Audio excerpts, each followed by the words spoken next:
मी किर्ली गावचा रहिवासी कृष्णात गोपाळ पेडेकर, किर्ली गाव माझं. शे मतदारसंघाची आत्ताची रचना सांगायची म्हणजे तर या शे मतदारसंघात सरासरी 7 ते 8 गावं येतात. या शे मतदारसंघाची मतदानाची संख्या 30,000 आहे. आणि 30,000 मतदानमध्ये विश्वनाथ पवार ही किर्ली गावचे जिल्हा परिषद सदस्य म्हणून शिवसेना शिंदे गटातून उमेदवारी जाहीर केलेली आहे. उमेदवारी जाहीर करण्याच्या मागं शिवसेना आणि भाजप दोन्ही गट मागं लागलेले विश्वनाथ पवारच्या की आमची सीट घ्या. त्यावरूनच विश्वनाथ पवारची काय पॉवर आणि काय ताकद आहे हे सध्या सगळ्या लोकांना माहीत आहे. एक दुसरा मुद्दा, विश्वनाथ पवार वयाच्या 21व्या वर्षी गावचा सरपंच झालेली व्यक्ती आहे. 21व्या वर्षी ज्या लहान मुलांना काही कळत नाही त्या वर्षापासून त्यांना राजकारणाचं बाळकडू मिळालेलं आहे. घरचा वारसा मोठा आहे. वैयक्तिक घरचं राजकारणाचा तसा काही वारसा नाही. तर कंस्ट्रक्शन लाईनला SN पवार, अशोक पवार यांनी जिल्ह्यात नाही महाराष्ट्रात अख्या नाव मिळवलेलं आहे. आणि त्यांचा हा पुतण्या विश्वनाथ पवार जिल्हा परिषद उमेदवारी शिवसेना शिंदे गटातून लढवत आहे.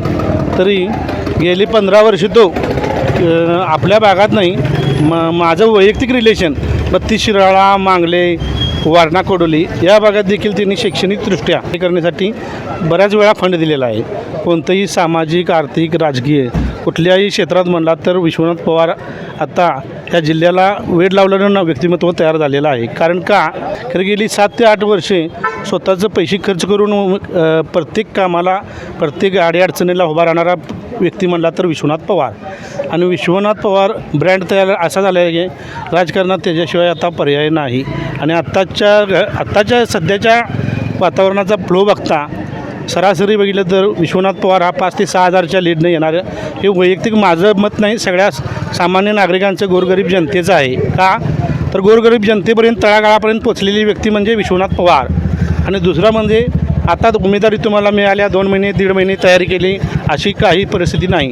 गेली 15 वर्षे तो राबतो आहे. आणि 6 ते 7 वर्षे या मतदारसंघात तो वैयक्तिक सगळ्या भागात, कोणत्याही भागात, कुठल्याही गावात जावा, सर्वसामान्य नागरिक, वयोवृद्ध असून दे, कोणतीही अडचण असून दे, प्रत्येक वेळेला रात्रीचं 12 वाजता एकच गोष्ट तुम्हाला सांगतो. आमचे गावचे प्रसिद्ध डॉक्टर अक्षय पाटील, फलटणला ॲक्सिडेंट झाला. फलटणला पहाटे 4 वाजता पोचणारा पहिला व्यक्ती, किर्लीतून, कोल्हापुरातून फलटणला पहाटे 4 वाजता पोचणारा व्यक्ती पहिला असेल तर तो विश्वनाथ पवार.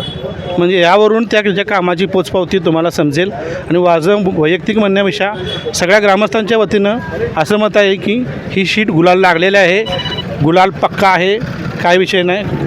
100% विश्वनाथ पवार 5 ते 6 हजारच्या लीडनं येणार, यात तीळ मात्र शंका नाही.